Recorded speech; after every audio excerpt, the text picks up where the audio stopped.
परिवार का सदस्य है उसे हम धन्यवाद नहीं देते कि दुख की घड़ी में हमारे पास आया। यह उसका कर्तव्य होता है और मैं अपना कर्तव्य समझती हूँ कि जब आपको दुख हो कि हम इस आपदा का सामने एक साथ करेंगे, मिलकर करेंगे। हमारी गाड़ी रोकी उन्होंने कहा कि हम श्रमदान दे रहे हैं, हम इस सड़क को ठीक करने के लिए पिछले 10 दिनों से यहाँ आकर हम काम कर रहे हैं निःशुल्क। वो एक राष्ट्रीय आपदा घोषित कर दें, वो एक राष्ट्रीय आपदा घोषित कर दें। हमारी गाड़ी रोकी उन्होंने कहा कि हम श्रमदान दे रहे हैं, हम इस सड़क को ठीक करने के लिए पिछले 10 दिनों से यहाँ आकर हम काम कर रहे हैं निःशुल्क, कि हम इस आपदा का सामने एक साथ करेंगे, मिलकर करेंगे। परिवार का सदस्य है उसे हम धन्यवाद नहीं देते कि दुख की घड़ी में हमारे पास आया। यह उसका कर्तव्य होता है और मैं अपना कर्तव्य समझती हूँ कि जब आपको दुख हो। जी, सुखविंदर सिंह सुक्खू जी, श्री राजीव शुक्ला जी, श्री कौल सिंह जी, श्रीमती प्रतिभा सिंह जी और उपस्थित सभी कांग्रेस के पदाधिकारी, नेतागण और मेरे बहनों, मेरे भाइयों, आप सब ने मेरे प्रति आभार प्रकट किया कि मैं आज यहाँ आई हूँ आपकी दुख की घड़ी में। लेकिन मैं कहना चाहती हूँ कि जो परिवार का सदस्य है उसे हम धन्यवाद नहीं देते कि दुख की घड़ी में हमारे पास आया। यह उसका कर्तव्य होता है और मैं अपना कर्तव्य समझती हूँ कि जब आपको दुख हो तो मैं आपके पास आऊँ और आपके दुखों के बारे में आपसे सुनूँ और इसकी जितनी भी समस्याएं खड़ी हुई हैं आपके सामने उनको हल करने की हम पूरी कोशिश करें। जैसे सुक्खू जी ने कहा, हिमाचल प्रदेश में जब ये आपदा आई तो हिमाचल के हर वासी के दिल में एक भावना जगी कि हम इस आपदा का सामने एक साथ करेंगे, मिलकर करेंगे। इसलिए छोटे से छोटे बच्चे स्कूल में थोड़ी सी चंदा इकट्ठा कर रहे हैं। आपने कहा कि सरकारी जो अधिकारी हैं उन्होंने भी अपनी तरफ से कुछ दिया। अभी हम आ रहे थे कि तो ये सेब के बागान जो मालिक हैं उन्होंने भी एक चेक दिया 5 लाख का, किसी और ने 1 लाख का दिया। फिर रास्ते से हम गुजर रहे थे, हमने देखा कि कुछ महिलाएं सड़क पे काम कर रही हैं। हमारी गाड़ी रोकी उन्होंने कहा कि हम श्रमदान दे रहे हैं, हम इस सड़क को ठीक करने के लिए पिछले 10 दिनों से यहाँ आकर हम काम कर रहे हैं निःशुल्क। तो ये जो भावना है आपकी, इस भावना से ही आप मजबूत बनेंगे। और जो भी आपदा आए, अगर हम सब एकजुट होकर एक परिवार के समान एक दूसरे की मदद करें, एक दूसरे के हाथ पकड़ के आगे बढ़ें, तभी हम ऐसी आपदाओं का सामना कर सकते हैं। जैसे यहाँ पे हुआ है, अभी मैं मनाली से आए हूँ तो रास्ते में बहुत देखा कि कितना नुकसान हुआ। लेकिन जैसे आपकी पाठशाला में इस तरह से जो पत्थर इस तरह से पहाड़ से गिर के आए हैं, तो सबसे पहले तो मैं कहना चाहती हूँ कि भगवान की कृपा है कि कोई बच्चा नहीं था स्कूल में उस समय, ये रात को हुआ और सब सही सलामत है। लेकिन इतना नुकसान झेलना बहुत मुश्किल होता है। इसीलिए हमारी सरकार, हमारे मुख्यमंत्री जी, हमारे सारे मंत्री, जितने भी विधायक हैं, दिन रात काम कर रहे थे, आपदा के समय भी और आज भी 24 घंटे काम इसलिए कर रहे हैं ताकि आपके हाथ मजबूत हों और फिर से अपने पैरों पे खड़े हो पाएँ। जितना नुकसान आप झेल रहे हैं उसकी आपको पूरी मदद मिले। जैसे आपने कहा, आप कह रही थी कि आपके घर में दरार आया है, तो उसके लिए भी कुछ सरकार पैसे देगी। जिसका घर टूट गया है, जिसके यहाँ मृत्यु हो गई है, और सबसे बड़ी चीज़ की ये जो भावना आपने दिखाई है एकजुट होकर आपदा से लड़ने की, इसे पूरा देश देख रहा है। इसलिए मैं नहीं समझती कि इस समय यहाँ आकर हमें राजनीतिक बात करनी चाहिए।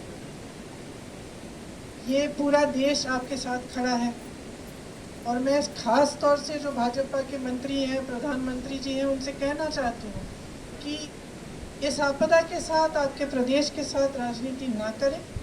चाहे हमारी प्रदेश की सरकार कांग्रेस की ना हो, लेकिन ये देखें कि आपके प्रदेश में कितना नुकसान हुआ है, आपको कितना नुकसान हुआ है, आप किस तरह से एकजुट होकर उसका सामना कर रहे हैं, और इसी भावना से वह भी जुड़ जाएं। और अगर यहाँ पे जो हुआ उसे वो एक राष्ट्रीय आपदा घोषित कर दें, तो उससे केंद्र की तरफ से भी बहुत राहत मिल सकती है। तो जो हमारी प्रदेश सरकार करने की कोशिश कर रही है वो तो पूरी है, और जैसे कहा सुक्खू जी ने, कुछ भी हो गया हो, घर टूटा हो, दरार आई हो, जानवर मर गया है या कोई परिवार का सदस्य गुजर गया हो, उसकी मदद आपको मिलेगी। लेकिन कई ऐसे खर्चे हैं, जैसे इतनी बड़ी जो नेशनल हाईवे है, इसको बनाने का काम ये तो केंद्र सरकार ही कर सकती है। तो ऐसे कई कई चीज़ें हैं जो सिर्फ वो कर सकते हैं। तो उनसे अपील है कि वो राष्ट्रीय आपदा घोषित करें, ताकि आपको और मदद मिले। और बाकी हम सब आपके साथ ही हैं, आपके सुख में साथ हैं, दुख में साथ हैं। मेरा तो आप जानते ही हैं कि मेरा यहाँ घर है वास्तविक तौर पे, और मैं आती जाती हूँ। तो मैं फिर से सुक्खू जी, जब आप इस स्कूल को ठीक करेंगे तो एक बार फिर से मुझे बुलाइएगा, मैं देखने आऊँगी दोबारा। बहुत बहुत धन्यवाद। बताना चाहता हूँ कि मैडम प्रियंका गांधी जी ने हमें दिशा निर्देश दिए हैं। हालांकि भारत सरकार से हम राष्ट्रीय आपदा घोषित करने की बात कर रहे हैं। देश के प्रधानमंत्री से जब मिला, मैंने वहाँ भी खाना खाने थोड़ी गया था, मैं वहाँ तो आपके लिए मांग मांगने गया था।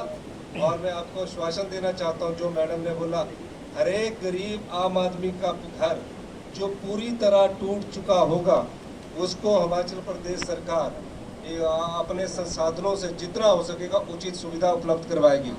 जो थोड़ा टूटा होगा, डंगा टूटा होगा, फसल नष्ट होगी, पशु नष्ट होगा, उन सबको आपको पैसा उपलब्ध करवाएगी। इस बारे में चर्चा मेरी माननीय श्रीमती प्रियंका गांधी जी और राजीव शुक्ला जी से हुई है। आप थोड़ा इंतजार कीजिए। मैं आपका इसलिए भी धन्यवादी हूँ सब लोगों का, जो बढ़ चढ़ कर बच्चे से लेकर बुजुर्ग से लेकर बड़े हमारे जो रिटायर्ड पेंशनर से लेकर सरकारी कर्मचारी से लेकर इतना पैसा दान में दे रहे हैं। उस दान का पैसा आम आदमी, गरीब आदमी जिनकी आपदा में प्रभावित परिवार है उनको मिलेगा। मृत्यु वाले को भी हम अपना पैसा देंगे। जो भी हमारे संसाधन है, हिमाचल कांग्रेस आपके लिए, हिमाचल की सरकार आपके लिए खुला लेकर आई है। हमारे साथ प्रतिभा सिंह जी भी प्रदेश अध्यक्ष आई है। तो अब सब लोगों ने आपकी बारी चिंता की है। मैं व्यक्तिगत तौर से श्रीमती प्रियंका गांधी जी का और श्री राजीव शुक्ला जी का भी धन्यवाद करना चाहूँगा। गांव में कोई नहीं आता है, कोई गांव में कोई नहीं आता। यहाँ जैसे पहाड़ों में किसने आना है ना, होता है ना कि यहाँ से चलते हैं। इन्होंने कहा नहीं, मैं यहाँ देखूंगी। और ठाकुर साहब को कल बात हुई, ठाकुर साहब तो यहाँ के निवासी है, वोटर है, इनके तो हर बड़ा बहुत नुकसान हुआ है। और ये आपके जो भी नुकसान है उसकी भरपाई हम करेंगे। आपका बहुत बहुत धन्यवाद। मैं श्री मैडम बोलता हूँ, सांसद मैडम प्रतिभा सिंह जी 2 मिनट बोलें।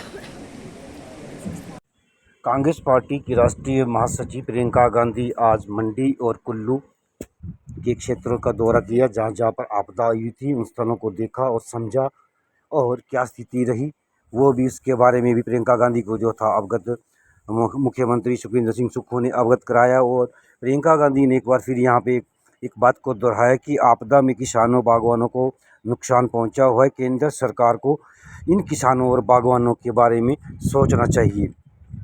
उद्योगपतियों ने हिमाचल प्रदेश में सेब के दाम घटाए हैं, जिससे बागवानों को घाटा हो रहा है। साथ ही साथ उन्होंने मंडी के बाद पंडोह में एक जनसभा, यूँ कहेंगे एक नुक्कड़ जनसभा का भी वहाँ पे आयोजन किया गया था।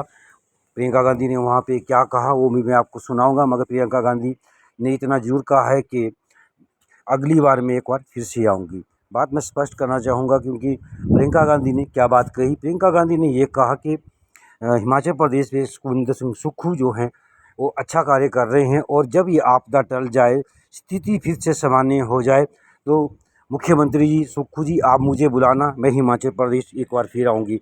तो आज कुल्लू और मनाली में आपदा पीड़ित लोगों से प्रियंका गांधी मिली और उनके दुख दर्द को साझा किया और हर संभव सहायता देने की बात कही। जो बनता है वो हिमाचल प्रदेश सरकार कर रही है। उन्होंने साथ में एक बात और भी कही कि केंद्र सरकार को जो है इस समय मदद करनी चाहिए, क्योंकि हिमाचल प्रदेश में जो है इस समय काफ़ी बड़ा नुकसान हुआ है। उसको लेकर जो है केंद्र सरकार को भी सोचना चाहिए।